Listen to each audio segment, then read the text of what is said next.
Seja muito bem-vindo. É muito bom receber você para mais um encontro da disciplina de empreendedorismo, mas não é qualquer encontro.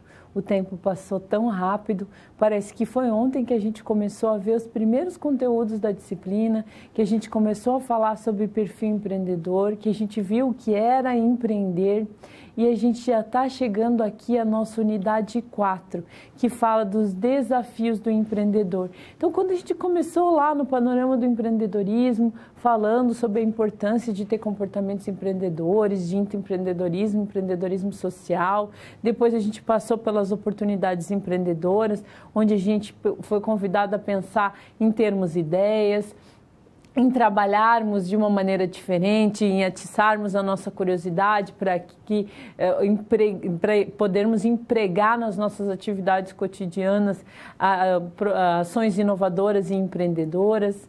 Falamos de modelo de negócios, lá na unidade 3, onde a gente falou do plano de negócios, de como planejar a empresa. Você teve a oportunidade de propor uma ideia por meio de um pitch de negócios e tudo passou tão rápido e a gente já chega aqui à nossa unidade 4 dos desafios empreendedores. Eu não teria a minha missão cumprida efetivamente se eu não trouxesse para você alguns desafios. A gente selecionou 4 basicamente, que são os principais desafios que o empreendedor enfrenta após a abertura da empresa ou pós início da atividade de um projeto da proposição de um projeto dentro de uma organização. Então, considerando isso, nós trouxemos 4 desafios. Nós vamos falar sobre o papel do gestor, nós vamos falar sobre como gerenciar esse novo comportamento do consumidor, que técnicas a gente pode usar para encantar esses clientes da atualidade. Vamos falar sobre inovação como aliado das empresas para trabalhar nesse contexto da contemporaneidade e vamos falar de carreira empreendedora. Então, vai ser o momento de conclusão do nosso conteúdo, onde a gente vai pensar em você, sobre o seu desenvolvimento, sobre o seu futuro profissional. Pensando nisso, a gente organizou todo esse conteúdo voltado a trazer essas informações, porque é muito importante a gente saber o que acontece depois, porque o empreendedorismo é um contínuo de desenvolvimento de atividades. Então, a gente trouxe para você esse cenário e eu convido você para os nossos as nossas primeiras reflexões. Resgatando que o empreendedorismo passa necessariamente por a gente ter uma ideia, planejar essa ideia e colocar essa ideia em prática. Tornar essa ideia realidade, tornar ela uma empresa efetivamente de sucesso. E quais são esses desafios que se apresentam? Nós separamos 4 desafios, mas claro, é realista pensar que são muitos os desafios que se apresentam ao longo da nossa carreira.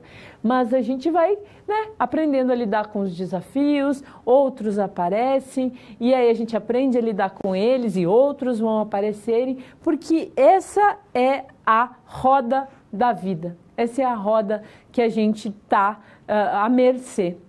Um reinício constante, uma necessidade de se reinventar. Mas o que é importante a gente pensar que quando a gente consegue transformar o conhecimento teórico em prática, quando a gente consegue transferir tudo que a gente aprende no contexto acadêmico, transformar isso em uma realidade profissional, isso nos ajuda a gerenciar esses desafios. Por isso que é muito importante que a cada disciplina que você curse no ensino superior, você consiga transformar esse conhecimento numa realidade profissional, na sua atuação profissional. Sempre pense em como, faça sempre esse raciocínio, o que eu posso utilizar desse conteúdo na minha vida profissional? Que seja um item que você estudou, já vai te ajudar a gerenciar esses desafios. E para isso eu convido você a continuar comigo, naquela ideia do nosso empreendimento. Veja aqui o que a professora separou.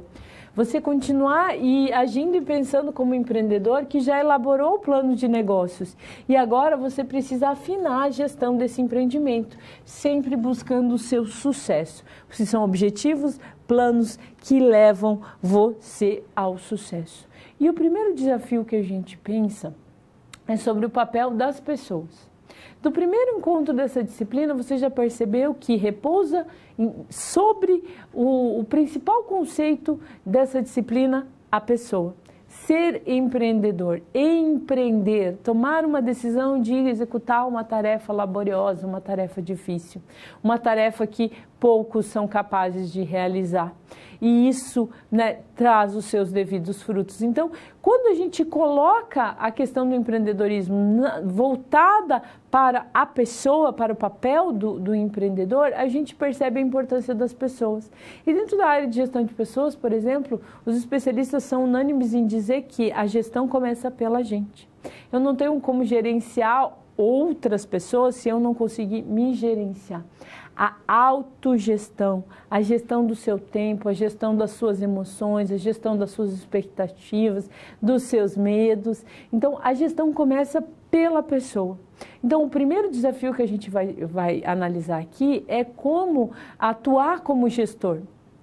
Como ser o mais exigido, porque do gestor se exige tudo, ele é o primeiro que chega, o último que vai embora, é o que mais tem que dar exemplo, é aquele faço o que eu digo e faço o que eu faço, ele é o mais olhado, ele é o mais medido, ele é o mais criticado, então estar na posição de gestor não é uma tarefa fácil e se você optar por ser um gestor inovador, uma pessoa com ideias mais ainda, muitas críticas vão surgir, então o primeiro ponto é pensar sobre isso. Olha essa reflexão que a professora trouxe. Como administrar o seu empreendimento de uma maneira eficiente e eficaz? O primeiro ponto é entender o que é eficiência e o que é eficácia. Ser eficiente é fazer bem feito. Ser eficaz é fazer o que precisa ser feito. Dentro da metáfora do futebol, a gente costuma dizer que ser eficiente é jogar bonito, ser eficaz é ganhar o jogo. Por quê? O futebol? Porque eu posso jogar feio e ganhar o jogo, eu posso jogar bonito e perder o jogo. Então, de nada adianta eu jogar bonito se eu não atingir o objetivo que é ganhar o jogo. Então, um líder eficaz, um gestor eficaz, ele faz bem feito o seu trabalho, mas principalmente o que precisa ser feito, o que se espera dele, o que se espera da atividade que ele está executando. Então, são 4 as funções que resumem a atuação do gestor nas empresas. Vamos estudar cada uma delas? Então, a primeira é o planejamento. Não poderia ser diferente, não? Quantas vezes aqui a gente já falou sobre o planejamento, sobre a importância de se planejar, definir objetivos, formular esses objetivos de maneira clara, programar as atividades, organizar o conhecimento. Então, dentro desse cenário é bem importante a gente entender a importância do planejamento e perceber também que não é todo mundo que consegue se planejar. Tem pessoas que têm dificuldade em se planejar, em se estruturar. Então, é prudente investir em formas de melhorar nossa capacidade de planejamento. Organização, que é a segunda função, perpassa dividir o trabalho, agrupar as atividades em órgãos e cargos, buscar entender os recursos, onde eles serão alocados dentro do contínuo do planejamento, autoridade, responsabilidade, ou seja, quem vai fazer o quê. Então, pensar nesse planejamento, determinar os fluxos de cada uma das atividades. Então, você já percebeu nessas duas funções que elas são complementares. Eu planejo, eu organizo e, complementarmente a isso, eu dirijo e eu controlo esses resultados. Vamos às outras 2 funções, que direção, que fala de orientação, comunicação, motivação. Os gestores eficientes e eficazes, hoje as pesquisas mostram que eles passam mais tempo se comunicando do que outras atividades. A comunicação, a interação é essencial dentro do processo de gestão. E o controle, que é a definição do padrão e principalmente a avaliação do desempenho desse projeto. Então, eu preciso investir em monitorar os meus resultados, monitorar os meus desempenhos, proceder a ações corretivas que oportunamente se façam necessárias para o bom desenvolvimento do trabalho que a gente está fazendo. Então, pensar no que vai ser feito, designar o que será feito, orientar a atividade e controlar e corrigir efetivamente se essa não estiver no caminho que deve estar. Então, essas são as funções da administração. São funções bastante específicas. Cada uma das 4 vai exigir competências diferentes do gestor. Uma competência de planejar, uma competência de fazer, uma competência de monitorar. Então, são diferentes competências. Então, a gente sabe que existe uma complexidade para a atuação do papel do gestor. E aí você pode perguntar, mas professora, não tem, né, hoje na era da tecnologia, da informação, não existem formas de eu utilizar softwares para me ajudar? Olha, temos sim, a gente vai falar de algumas ferramentas, mas cabe um destaque, nada substitui a pessoa. Por trás de qualquer inovação, fale em inteligência artificial, fale-se em viagem para a Lua, fale-se em robótica.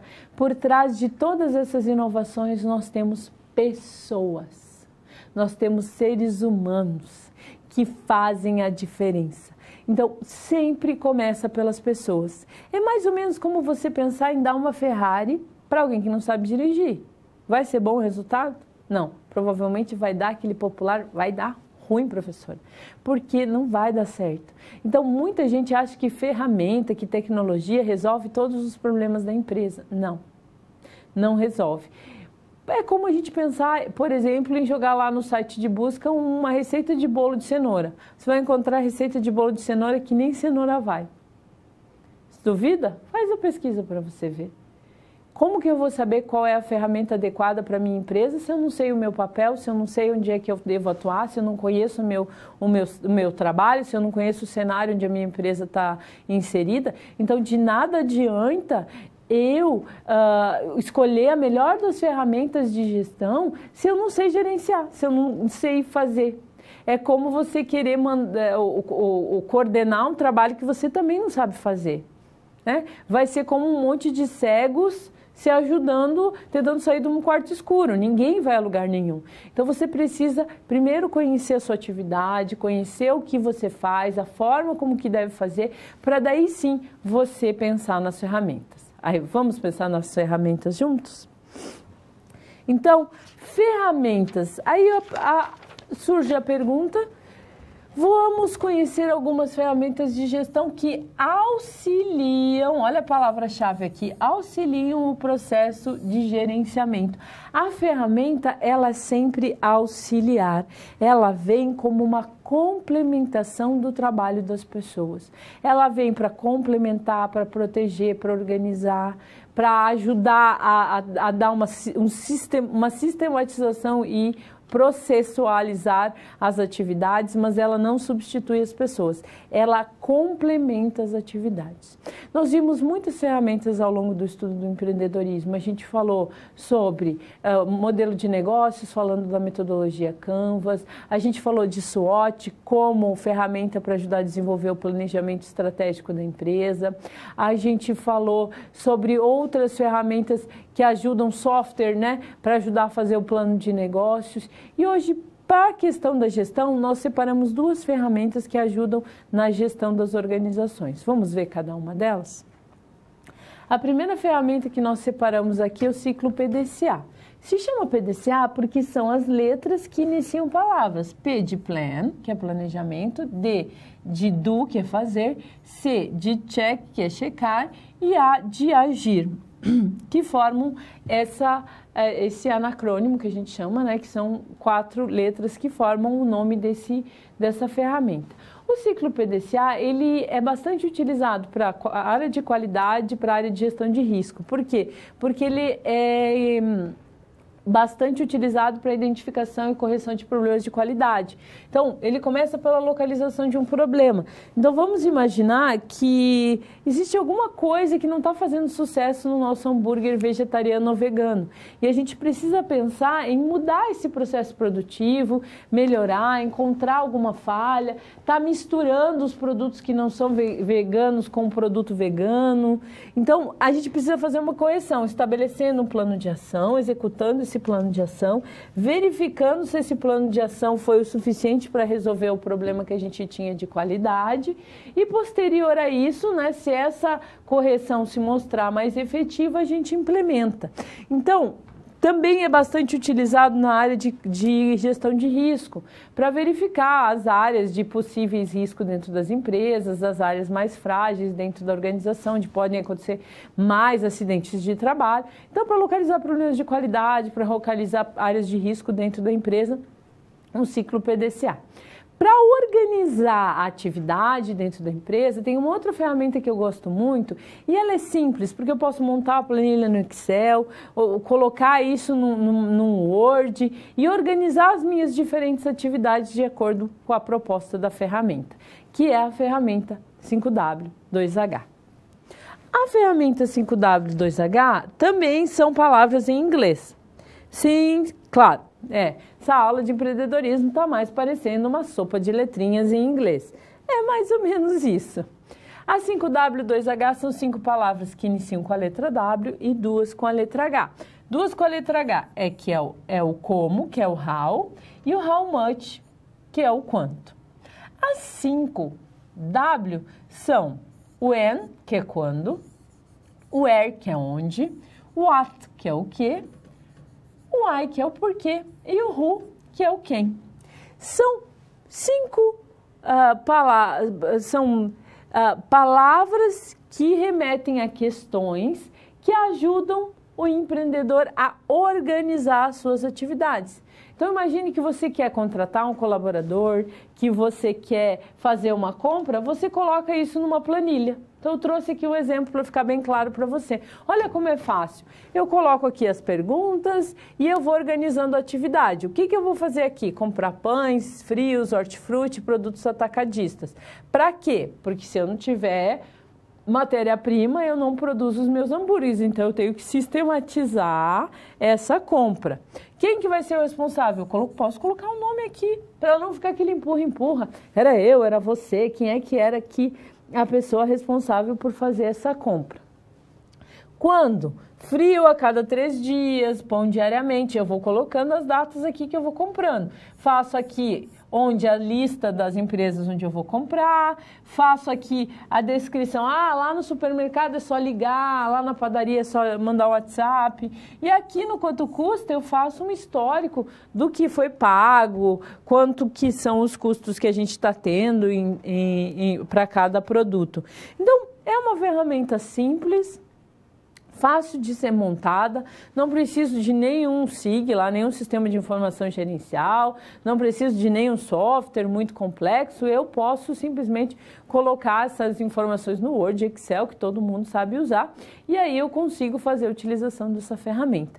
É muito legal quando uma ferramenta é usual, ela é fácil, é como o Canvas, eu não preciso ter um software para o Canvas, eu mesmo faço com uma cartolina e post-its. Eu não preciso ter um software para fazer o 5W2H, eu mesmo faço o 5W2H, porque quando a gente começa um empreendimento, a gente tem que pensar em custo, não dá para ficar saindo gastando muito dinheiro, então eu tenho que ver onde eu vou gastar esse dinheiro.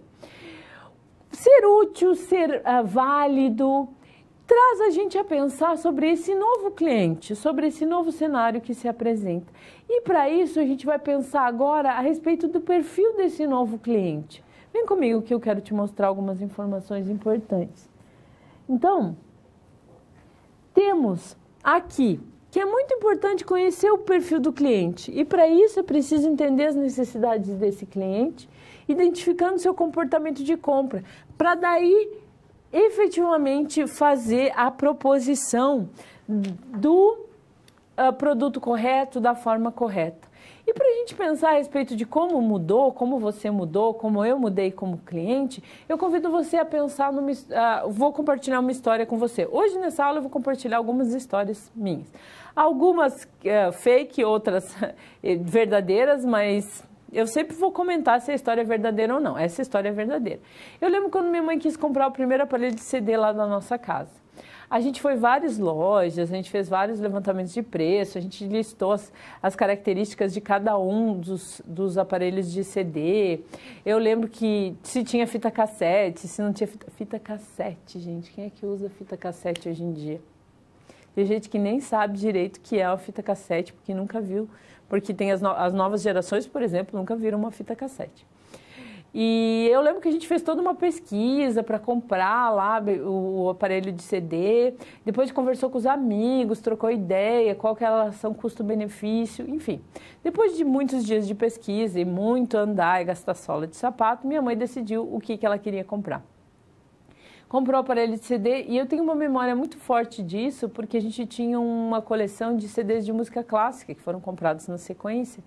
E eu me lembro de ouvir fascinada aquela qualidade de som, aquelas músicas clássicas, e que foram muito importantes para o desenvolvimento meu desenvolvimento enquanto pessoa. E o que eu quero dizer com isso? Se hoje a gente quiser comprar alguma coisa, o que a gente faz? A gente sai ali gastando sola de sapato, ou a gente usa esse aparelhinho que a gente tem, e aí esse aparelhinho que a gente tem, a gente faz pesquisas, a gente verifica o que está acontecendo, a gente faz 1001 buscas, a gente conversa com pessoas que compraram o mesmo produto, a gente pesquisa se a empresa ela é confiável ou não. Então eu não preciso falar com ninguém, eu não preciso conversar com ninguém, eu não preciso ir a lugar nenhum, eu posso, eu mesma, eu e o meu aparelho, resolvermos o problema. Então isso mudou o cenário, isso mudou a forma com que a gente encomenda produtos, a gente hoje não liga para as empresas, a gente encomenda via aplicativo, isso operou uma mudança de cenário e hoje é muito mais complexo você lidar com esse cliente.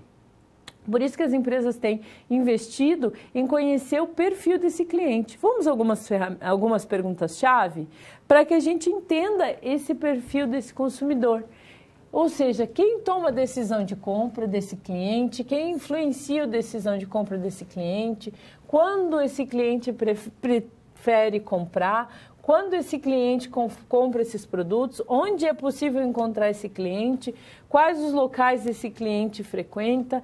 Então, são pontos bem importantes que devem ser analisados. Então, vamos pensar bem no exemplo prático disso. Pensar sobre o cliente da nossa hamburgueria, aqueles clientes de produtos orgânicos. Qual é o perfil do consumidor de produtos orgânicos no Brasil hoje?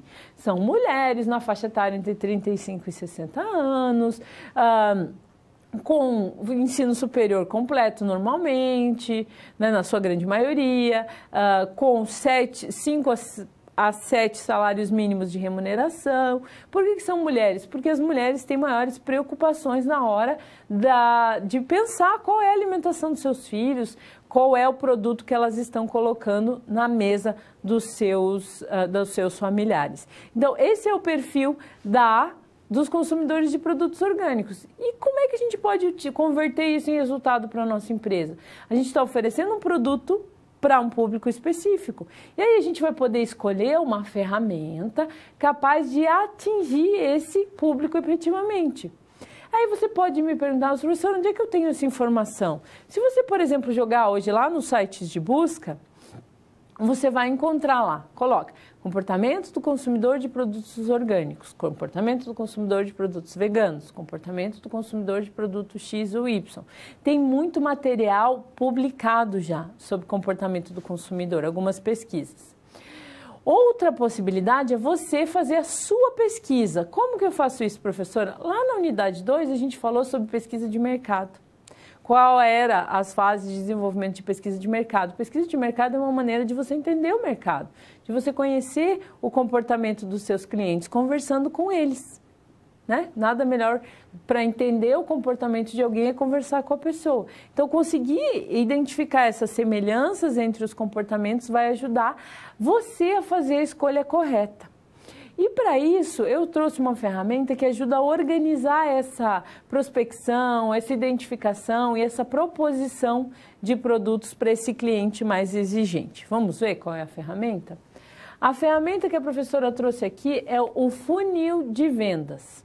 O funil de vendas é uma ferramenta que busca facilitar o processo de vendas e elevar a eficiência da atividade de venda. Porque ele fornece subsídios para ajudar a identificar as variáveis que podem influenciar a decisão de compra do consumidor. E por que é importante fazer isso? Para que a gente crie a estratégia adequada, uma estratégia que vai ter resultado. Porque eu não posso, né, não seria... Poder eu até posso, mas não é adequado. Você oferecer produtos vegetarianos e veganos para alguém que acha que vegetarianismo e veganismo não é legal. Não concorda com a filosofia, não acha que isso seja pertinente. Então, você tem que oferecer os seus produtos para alguém que comungue desses valores. Por isso que a gente fala hoje de proposta de valor, a gente fala de identificação de comportamento do consumidor. Por quê? Porque eu preciso fazer a abordagem para a pessoa adequadamente. Não posso fazer qualquer abordagem. Então, eu preciso buscar fazer o tema de casa, que é o quê? Pesquisa, pesquisa, pesquisa. Onde a gente faz isso, professora? Lá no desenvolvimento do modelo de negócios e do plano de negócios. Eu mapeio esse comportamento do consumidor, eu mapeio quais são as ferramentas de marketing e eu vou trilhando um caminho até chegar efetivamente na oferta para esse consumidor. Olha como foi constituído o funil de vendas. O funil de vendas inicia pelo quê? Pela prospecção desse cliente. O que é essa prospecção de clientes? É eu, dentro de tantos clientes, identificar quais seriam aqueles que eu quero trazer para o meu empreendimento. Lembrando sempre aqui, no exemplo das mulheres, quem que vem junto com as mulheres?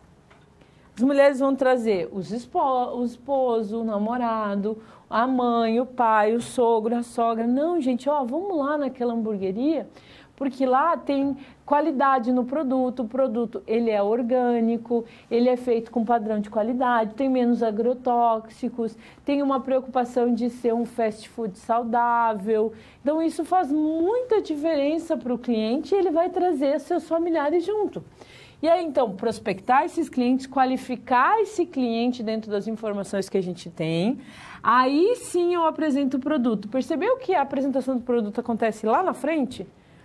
Eu não saio oferecendo produto. Sair oferecendo produto por aí é queimar a etapa desnecessariamente, é gastar dinheiro à toa. Eu só vou gastar quando for do foco, né? Não vou desperdiçar. Vou maturar esse relacionamento sim, porque quando a gente quer ganhar o coração do cliente, a gente precisa ter paciência. A gente precisa conquistar esse cliente. Negociar, sim, se for preciso, fechar e fazer um pós-venda.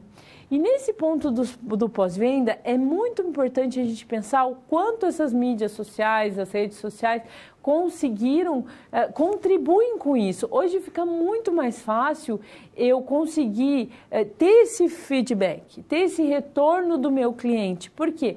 As redes sociais abriram a possibilidade de você de ir e vir de informações, de ir e vir de atividades. Ou seja, eu posso entrar lá monitorando a minha rede social, verificar o número de seguidores, verificar o grau de satisfação desses meus seguidores, quantos posts são feitos na minha empresa, quantas pessoas fazem check-in, quantas avaliações positivas eu tenho.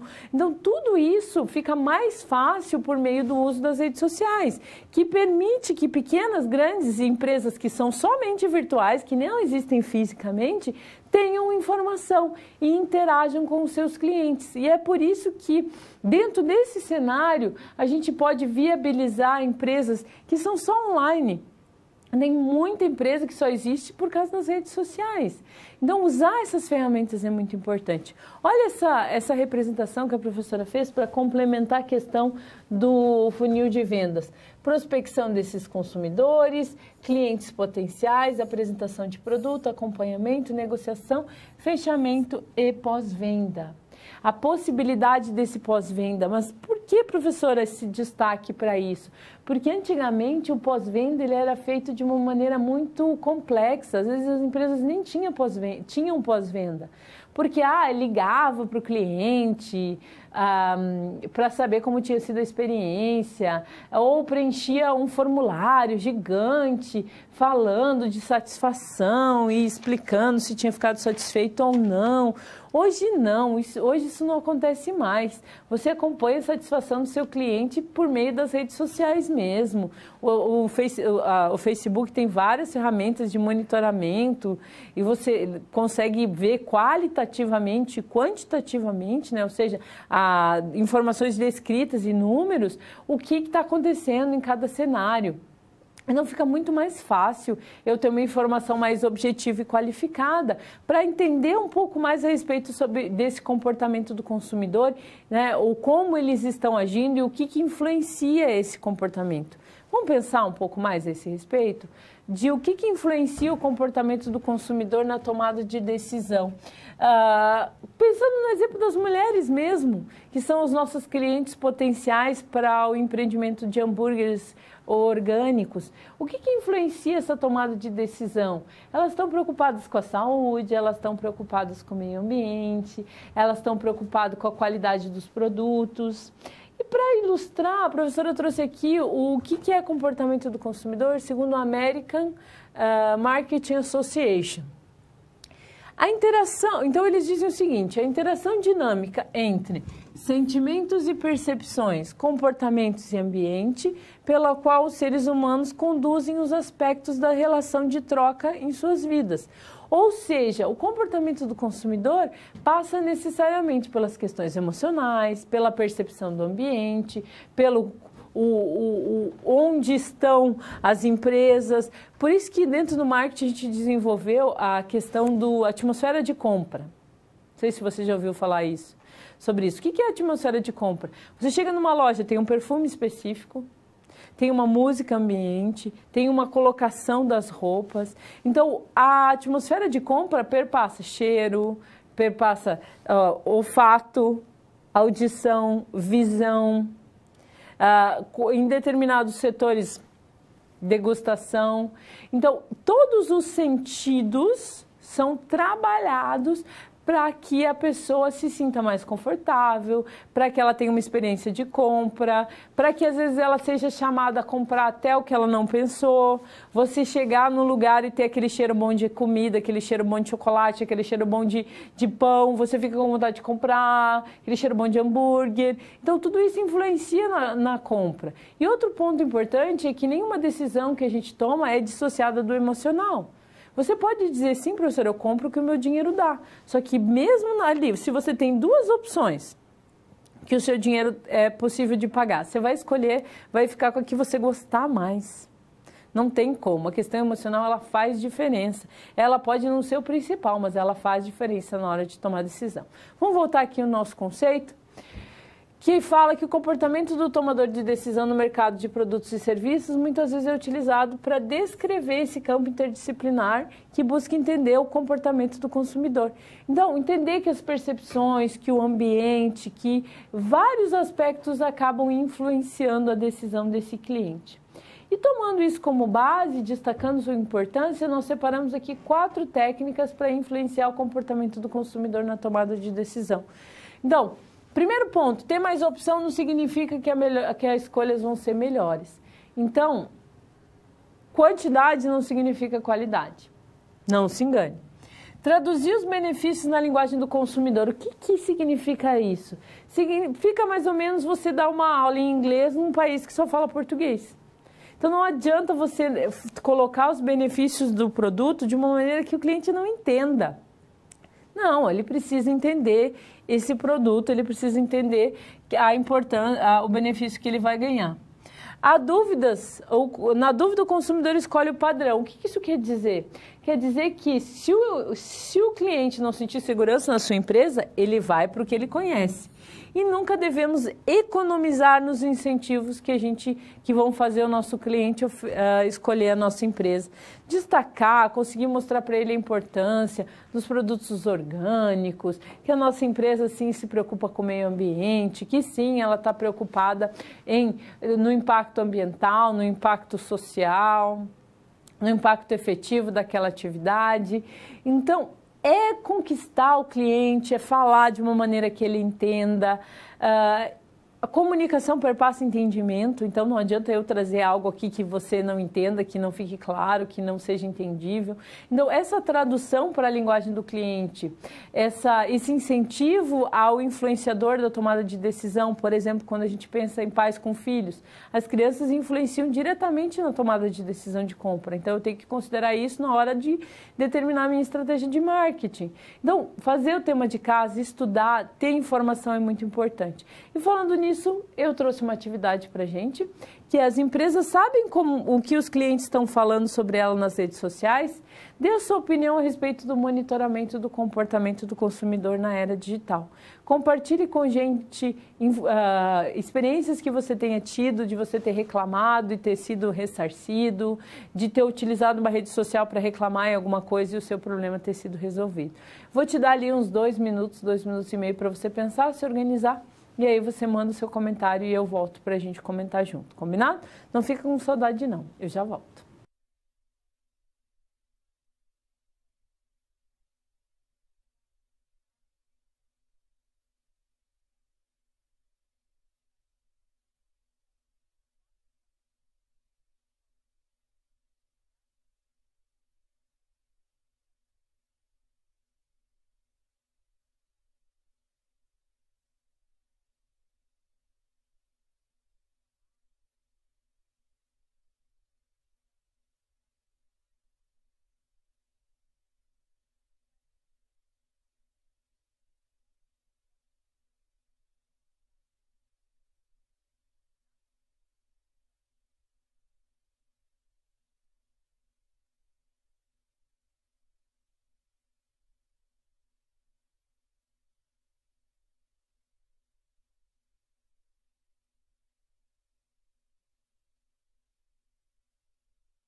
Eu tenho certeza que você viveu muitas experiências importantes via redes sociais.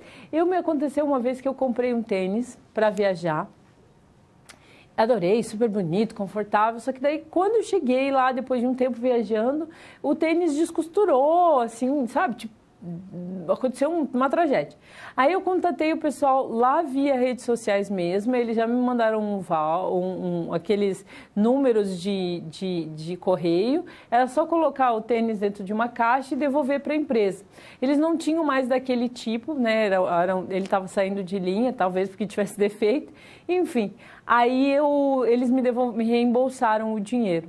Aconteceu recentemente no basquete, né? Um jogador na NBA, se eu não me engano, estava jogando com um tênis de uma determinada marca e ele foi fazer um movimento e o tênis rasgou e ele se machucou. E isso impactou muito negativamente para a empresa, né? Porque um jogador faz a propaganda da empresa e aí ele se machucar é algo que traz um impacto bem negativo. E aí isso trouxe vários dissabores para a empresa. Então, isso são exemplos também de inovação. A inovação é algo que se apresenta como uma estratégia para as empresas gerenciarem todo esse cenário novo que se apresenta, de complexidades, onde nós temos um cliente informado, um cliente que sabe o que ele quer, uma pessoa que tem acesso à informação. Então, considerando isso, há uma tendência das empresas a buscarem a inovação para atender esse novo cliente. Então, vamos pensar sobre isso? Então, como utilizar as inovações tecnológicas para tornar o seu empreendimento mais atrativo, para tornar a sua ideia de empresa mais eficiente? Como chamar a atenção de potenciais clientes para o seu empreendimento? Como trazer esse novo cenário para as empresas? Então, ser inovador, ter ideia, ser criativo. Quando a gente fala sobre isso, normalmente o que a pessoa pensa? Em inovação como a televisão. Lá da TV de tubo para ter Smart TV é televisão, mas não é mais a mesma coisa. Tem toda uma inovação disruptiva.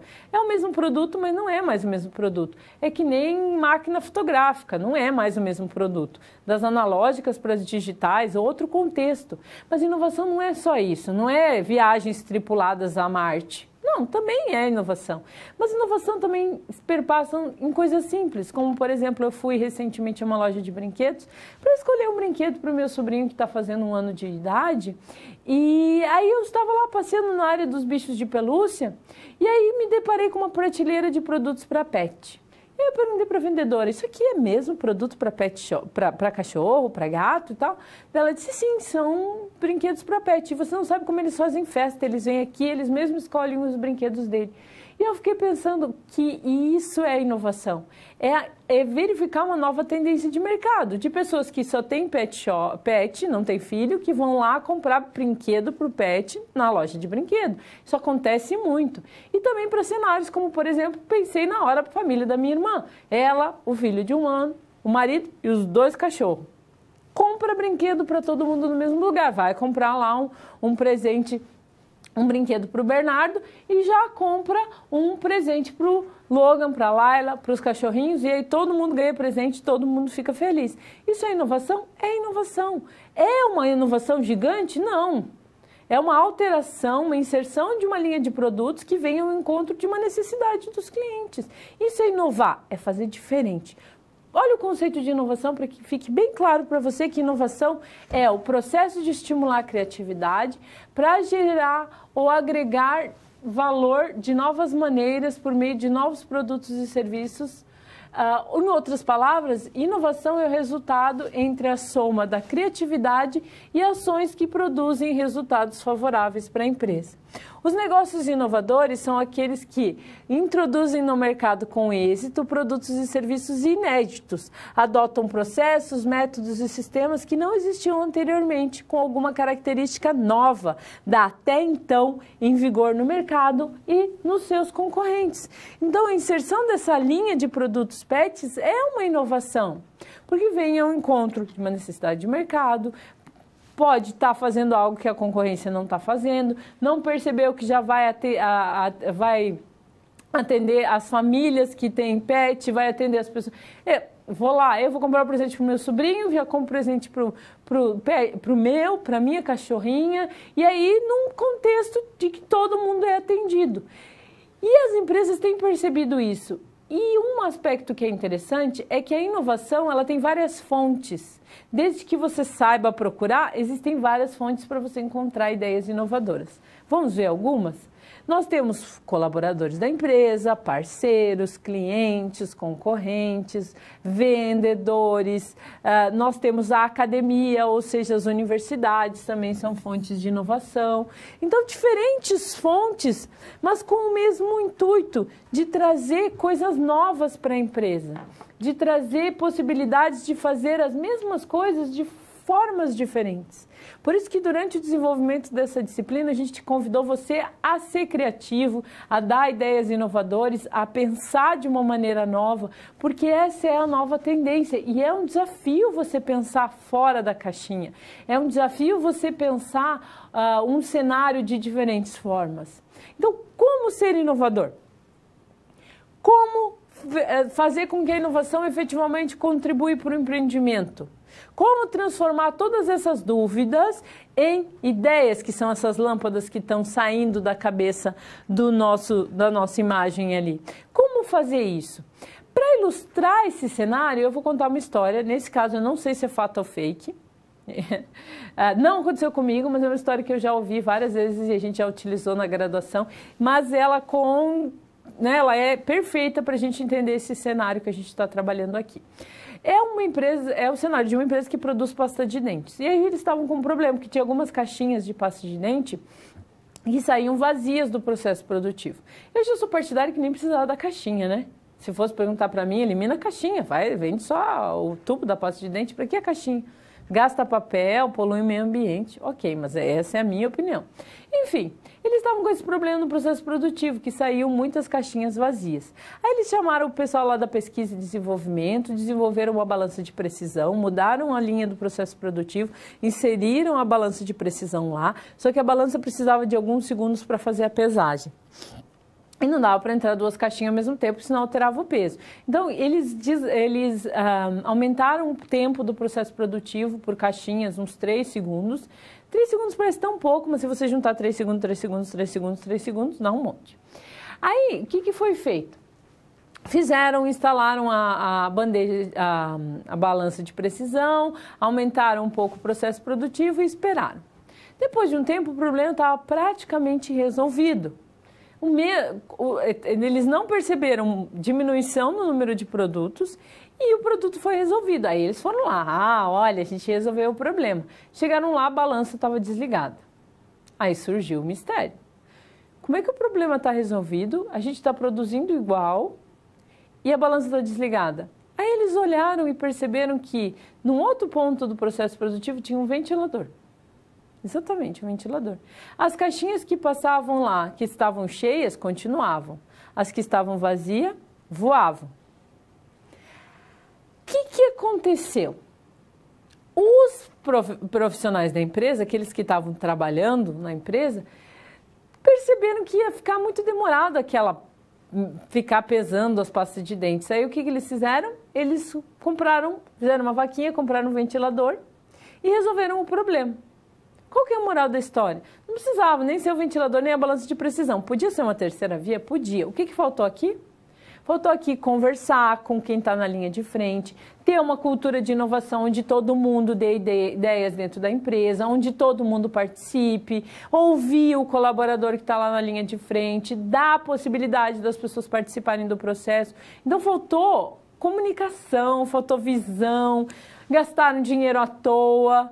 E aí, para que a gente resolvesse esse problema, para que todo mundo tivesse contribuído, a gente precisava ter criado o que a gente chama de cultura de inovação. Vamos ver o que é essa cultura de inovação?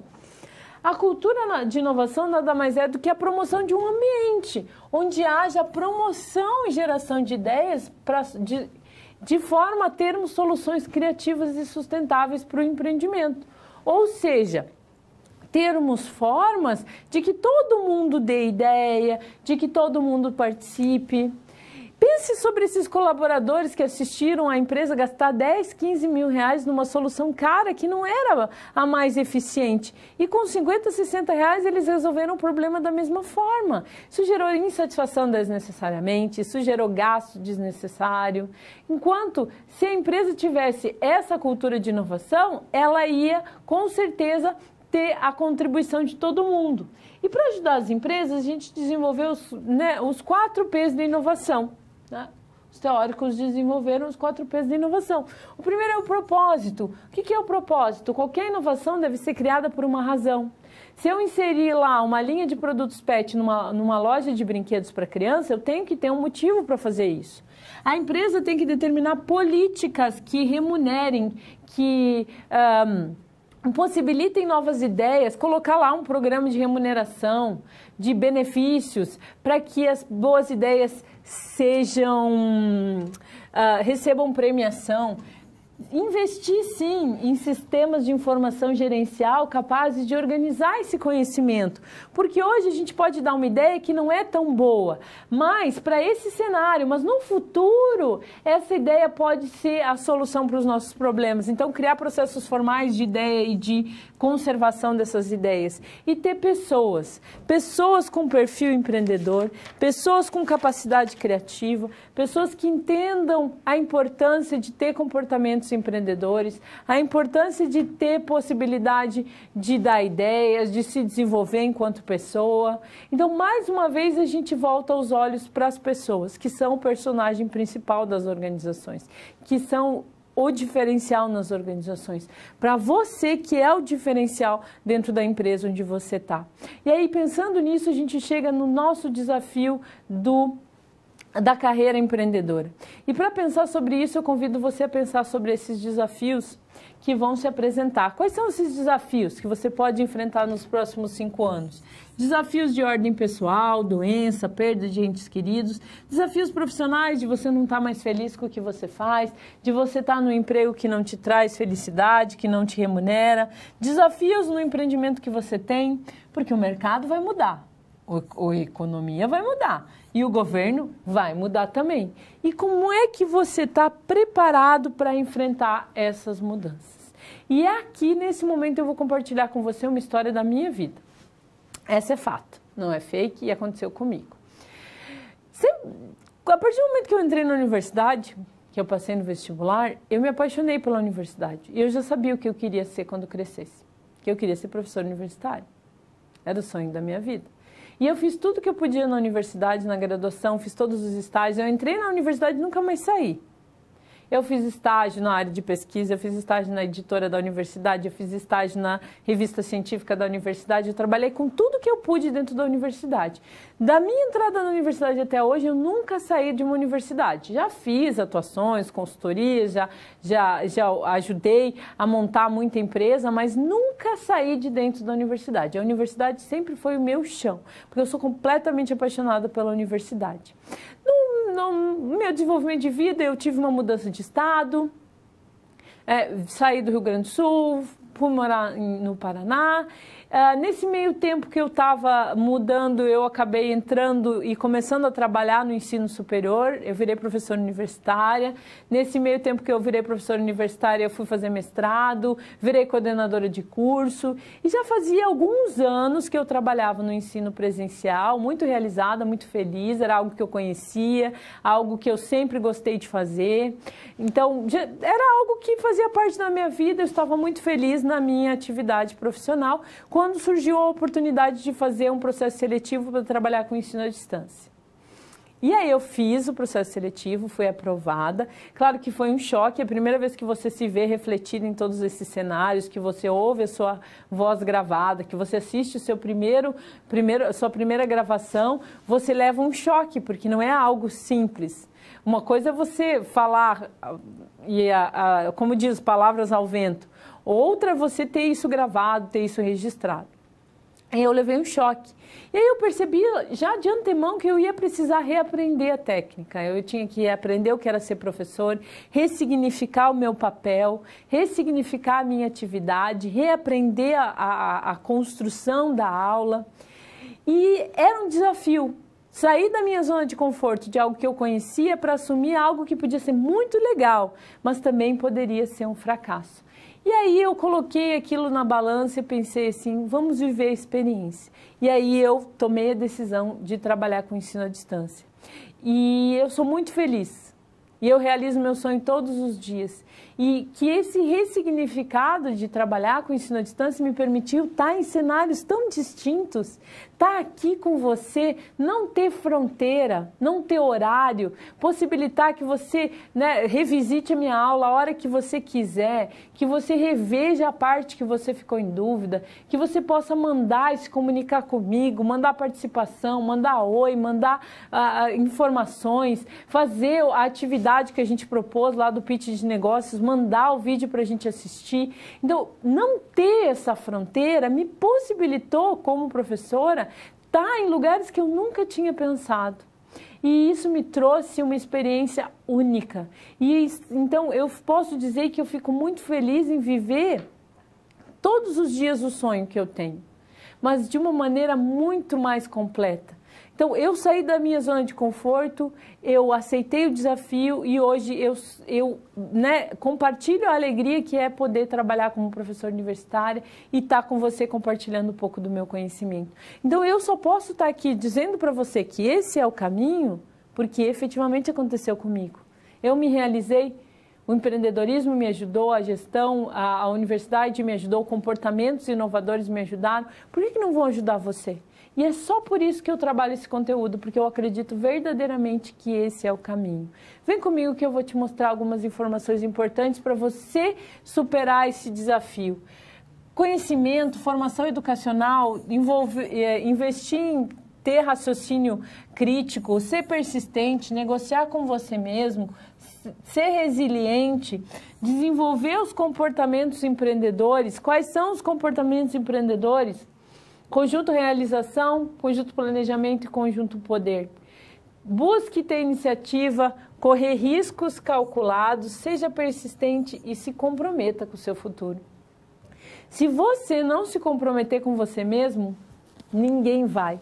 O compromisso começa conosco, começa você se comprometendo com você. Então, se planeje, se monitore os seus resultados, tenha autoconfiança, busque desenvolver a sua capacidade de convencimento, tenha uma rede de contatos, ou seja, acredite em você, acredite no seu potencial, transfira todos os conhecimentos que você tem para a sua vida. Não trate as disciplinas do ensino superior como algo separado da sua vida. Não, as disciplinas foram construídas para você usar na sua vida cotidiana. Então, quanto mais conteúdo que você vê na academia, que você conseguir transformar em conhecimento prático e que você consiga usar na sua vida cotidiana, mais você vai aprender, mais você vai se desenvolver e mais do que ter um conteúdo que você vai ser cobrado numa avaliação, vai ser um conteúdo útil. Porque essa é a função do ensino superior, não é trazer um monte de conteúdo para você acumular um monte de conteúdo que vai ficar empoeirado na sua cabeça. Não, é você poder transformar isso em realidade, trazer isso para a sua vida pessoal, para a sua vida profissional, transformar conhecimento teórico em prática. É por isso que a gente faz ensino superior. A gente faz ensino superior para pegar conhecimento e transformar isso em prática. E isso é uma escolha que você também tem que fazer. Eu sei que você já escolheu fazer o curso superior, agora escolha transformar tudo que você pode em conhecimento prático, porque a chave do sucesso está na sua mão. Como construir um plano de desenvolvimento de carreira?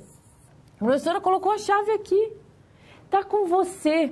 É você o personagem principal, são as suas escolhas que vão determinar o futuro da sua carreira, ninguém mais além de você. Então, pense a respeito do seu futuro. E eu não poderia não te dar uma dica muito importante. Cerque-se de pessoas que acreditam em você. Porque sempre que você tentar fazer algo novo, sempre que você tentar fazer algo diferente, vai ter alguém que vai te dizer, não vai dar certo. Não é por aí. Não vai dar certo. Não é por aí. Tem mais gente dizendo que não vai dar certo do que dizendo que vai, certo? Então, cerque-se de pessoas que verdadeiramente acreditam em você, te apoiam, querem o seu melhor e que no final da sua graduação, quando você abrir o seu empreendimento, vão estar lá na primeira fila te aplaudindo, porque elas querem que você seja feliz, que elas querem a sua realização. Então, invista em relacionamentos que verdadeiramente contribuam com o seu desenvolvimento e que sejam recíprocos. Sabe o que é reciprocidade? Reciprocidade é você dar e receber.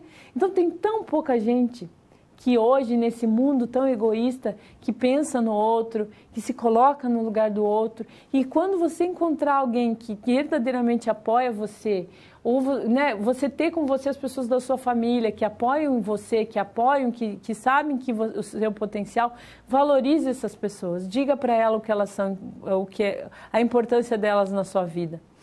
Invista em network.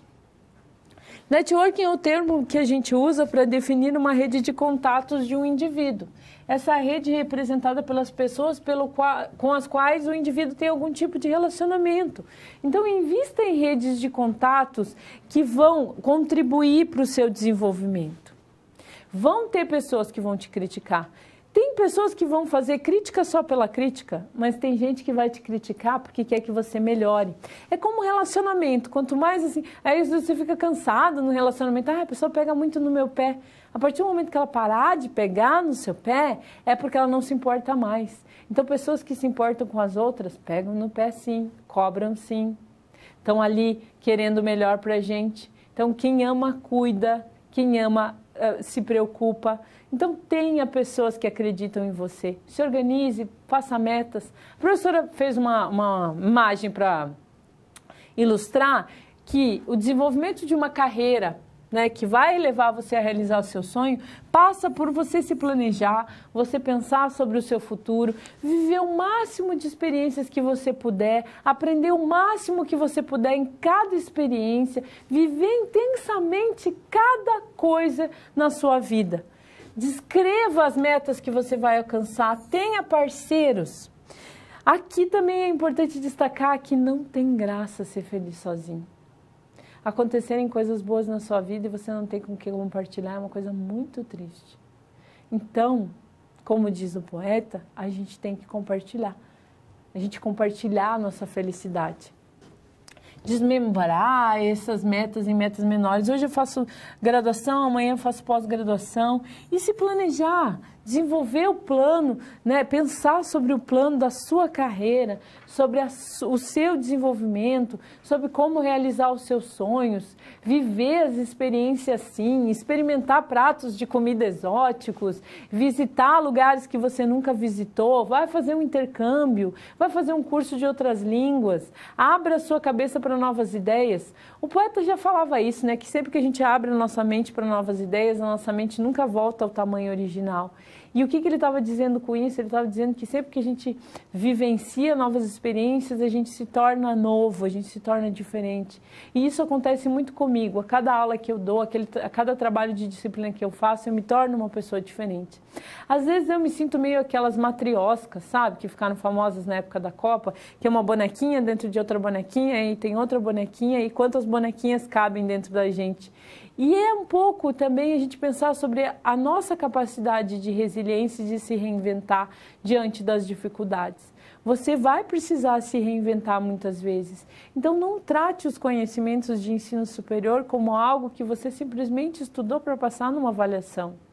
Não é isso. Os conteúdos do ensino superior foram desenvolvidos para que você desenvolva uma atividade profissional. E você desenvolver essa atividade profissional perpassa você pegar esse conteúdo e transformar em realidade. Você trazer isso para a sua vida cotidiana. Tudo que a gente viu ao longo da disciplina de empreendedorismo, do panorama do empreendedorismo, oportunidades empreendedoras e plano de negócios, foi pensado para que você consiga visualizar e trazer isso para a sua vida profissional e para a sua vida pessoal. Hoje, quando a gente viu esses 4 desafios, o papel do gestor, a questão do comportamento do consumidor, o funil, né, trabalhando no funil de vendas, a questão da inovação e de carreiras empreendedoras, são pensando no seu desenvolvimento. em trazer ferramentas e informações que sejam úteis para o seu desenvolvimento pessoal e profissional. É para isso que a gente desenvolveu esse trabalho. E para que a gente comemore esse desenvolvimento e para que você perceba, mais do que em qualquer outro momento, que a nossa preocupação única e exclusiva é o seu desenvolvimento, nós separamos aqui, junto com a comissão organizadora, 3 pitches de negócios. Por quê? Para que você veja o trabalho dos colegas, para que você perceba que são ideias factíveis de serem executadas e fique feliz. Porque tem uma outra frase que eu gosto muito que diz assim, que a verdadeira felicidade é a gente ficar feliz pelo outro. E eu fiquei tão feliz com esse resultado dessa atividade que eu optei em trazer isso para a nossa aula. Então eu convido você para assistir comigo o nosso primeiro pitch de negócios. Vamos assistir? Você sabia que é possível diminuir os riscos do seu cão ou gato ter cataratas e doenças crônicas, proteger contra diabetes, doenças de tireoide e ainda reduzir os riscos de doenças cardíacas e o câncer? Nós resolvemos esse problema. A solução, pensando na proteção do seu pet, nós criamos uma dieta vegana para os cães e gatos. E olha só que diferencial. Nós desenvolvemos uma maneira de extrair todas as proteínas dos vegetais para uma dieta muito mais saudável. Dessa forma, a nossa ração supre todas as necessidades proteicas, vitamínicas, minerais e ainda protege o seu amigão. A nossa proposta, sem dúvida, ela é uma das melhores, porque o nosso produto tem uma qualidade ainda muito superior às rações tradicionais encontradas no mercado. E o preço é menor e ainda preserva a saúde do seu pet. Você só tem benefícios comprando a ração VegPet. Olha só quanta vantagem. Você, além de economizar uma grana, preserva a saúde do seu amigão. Esse trabalho que a gente acabou de ver é lá de São Carlos, em São Paulo. Esse que estava falando é o Marcelo Joia, mas ele não fez esse trabalho sozinho. Ele fez junto com a Francis Mara, com o Guilherme e com o Luiz Barros de Oliveira. São a equipe que desenvolveu esse pitch de negócios, que atua tanto no mercado vegano como de pet shops. Achei fantástica a ideia deles e a forma com que o Marcelo apresenta o pitch de negócios chama bastante atenção. Ele é vibrante, ele ri, ele parece que ele sorri com os olhos quando ele defende a ideia dele. E ele fala assim, não, a nossa ideia é a melhor ideia.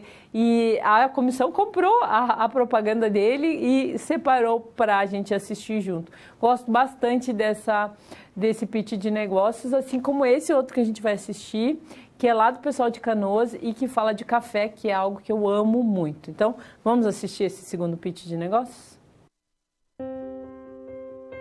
Muito além de uma bebida deliciosa, tomar café é um hábito que está presente de maneira marcante em muitas culturas. E foi pensando nisso e em um mercado cada vez mais exigente que tem aprendido a maneira dos vinhos e das boas cervejas a apreciar bons cafés que a Le Monde Café se uniu aos melhores importadores de café no Brasil e selecionou os 5 maiores exportadores do grão no mundo para criar um conceito que alia café, cultura, aroma e muito sabor. O nosso objetivo é, em um ambiente exclusivo, criar espaços temáticos da Etiópia, Indonésia, Colômbia, Vietnã e Brasil, mostrando as diversas maneiras de servir o café e como essa bebida influencia o cotidiano dos povos pela história. O espaço do Le Monde Café foi pensado para atender o público da região central, Marechal Rondon e Moinhos de Ventos em Canoas, região que cresce vertiginosamente, apoiado na chegada do Parque Shopping Canoas e novos prédios comerciais que reúnem repartições públicas e escritórios de grande movimentação. Também um parque municipal totalmente revitalizado. Nessa mesma região, está previsto para inauguração em 2019 o conjunto Melnik Even Max Plaza, que contará com 3 torres abrangendo imóveis residenciais, escritórios e um complexo de saúde. Cerca de 1 bilhão de xícaras de café são servidos por dia no mundo, e a Le Monde Café pretende proporcionar a todos a oportunidade de experimentar os melhores cafés do mundo. Desde degustar um café acompanhado da sua revista preferida, na companhia de amigos, participar das oficinas de degustação e cultura ou realizar um evento corporativo nas nossas instalações. Para tanto, nosso portfólio de produtos e serviços está escalonado para atender uma tabela de preços acessível, conforme o grau de exclusividade, mas de maneira a garantir um lugar acolhedor e democrático, ao que cada sócio, barista e atendente da equipe deve estar preparado para oferecer uma experiência de conforto e bem-estar comparável ao sabor dos melhores cafés. À medida que os imóveis na região se valorizavam, os nossos recursos foram mobilizados na busca da melhor localização. E neste momento, para oportunizar o lançamento em prazo ajustado com as demandas do mercado, estamos ofertando parceria no negócio para investidores que enxerguem nesse segmento uma ótima maneira de aplicar seus recursos e garantir retornos significativos. Segundo o Sebrae, o consumo de cafés gourmets cresce cerca de 15% ao ano, contra 3% para os cafés tradicionais. O público de ampla faixa etária, 25 a 60 anos, e predominantemente das classes A e B, público da região do empreendimento, garantem perenidade ao mercado, que resulta em lucros saborosos, como sorver uma boa xícara de café especial. Venha participar desse projeto com o Alemão de Café. Fantástico, né? Leva a gente passear lá pela região de Canoas, quem conhece a região metropolitana de Porto Alegre. Não foi uma escolha só minha, foi uma escolha de uma comissão de professores que considerou esse trabalho de bom gosto, bem elaborado, bem construído. Mas eu gosto muito dele, mas esse próximo pitch de negócio que a gente vai assistir, ele é do pessoal lá da área da saúde. E eu tenho um carinho muito grande por esse trabalho. Por quê? Porque diferente, por exemplo, de você pegar alunos da área de gestão, por exemplo, que tem várias disciplinas que falam de planejamento, né, você pega um perfil de pessoas que tem esse viés mais voltado efetivamente para a gestão, você pegar alunos que são da área da saúde, que foram para esses cursos superiores por terem uma conexão com essa área, você pegar alunos dessa área e eles construírem um trabalho de pitch de negócios tão interessante. A Priscila, que é a aluna que apresenta o trabalho em nome do grupo, ela tem uma maneira assim de apresentar que chamou muito a atenção e cativou a comissão organizadora, e eu convido você a assistir o trabalho do pessoal da saúde junto comigo. Vamos assistir? Olá, eu estou aqui para falar um pouquinho da nossa empresa para vocês. Nossa empresa chama-se DFP, uma empresa criada por 4 empreendedores, Daiane, Elaine, Fred e eu, Priscila. A nossa empresa é especializada na fabricação, mais customização de jalecos e roupas cirúrgicas plus size. A DFP, vendo toda a dificuldade de quem está acima do peso em encontrar um jaleco confortável para trabalhar, muitas vezes em plantões de muitas horas, decidiu criar um atendimento exclusivo. Devido à falta de tempo, né? Porque muitas vezes a gente só encontra jalecos de tamanhos maiores em outras cidades, nós resolvemos trazer um atendimento a domicílio para vocês. Em nossa cidade, na cidade de Itapetininga. Mas tem mais novidades ainda. Estamos com uma loja online, onde a entrega é rápida, e oferecemos várias formas de pagamento, e também eu vou deixar um link aqui embaixo do nosso endereço, onde você encontra vendedores e costureiras especializadas em molde plus size. Nós trouxemos muitas novidades em bordados, como eu posso mostrar aqui para vocês, renda, detalhes, punhos.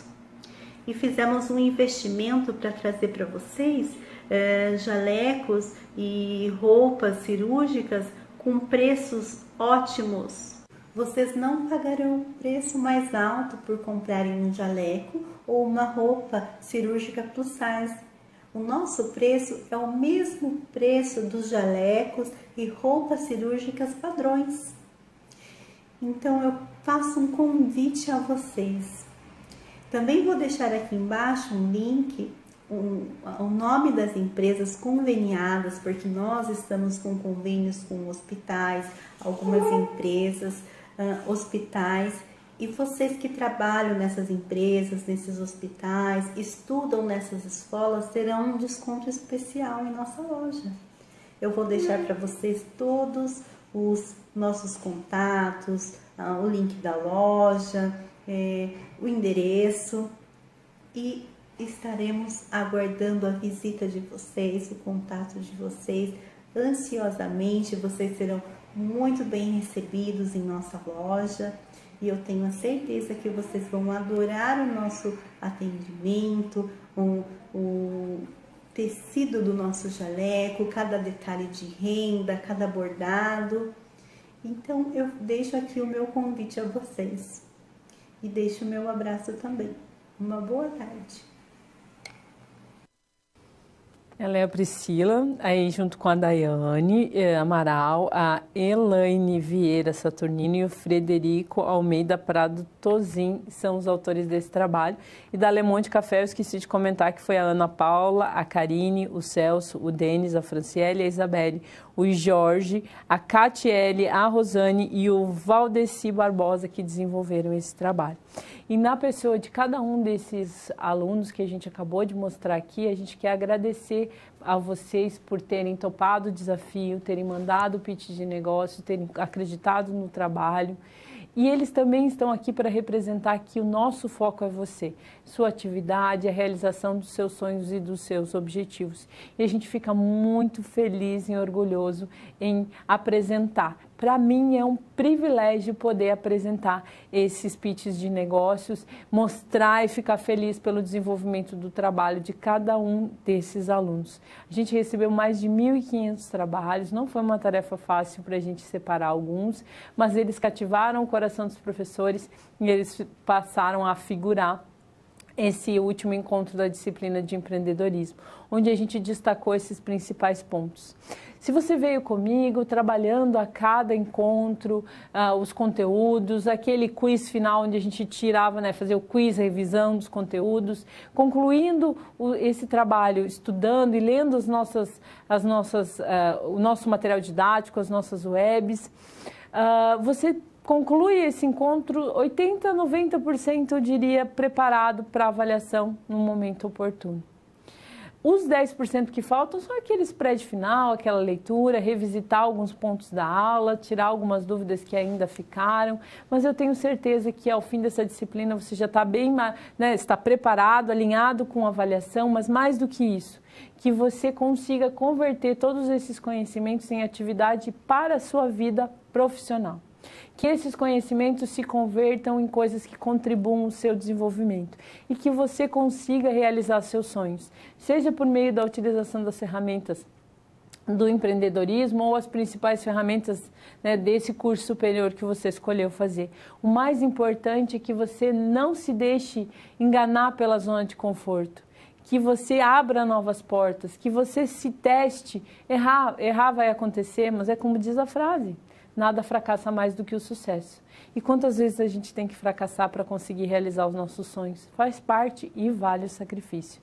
Eu vou me despedindo agradecendo a sua atenção. Quero que você receba meu abraço mais carinhoso, meu beijo mais afetuoso, meu muito obrigado pelo carinho e pela confiança. Te desejo muito sucesso e os votos de que a gente se encontre novamente em outra oportunidade. Muito obrigada e até a próxima.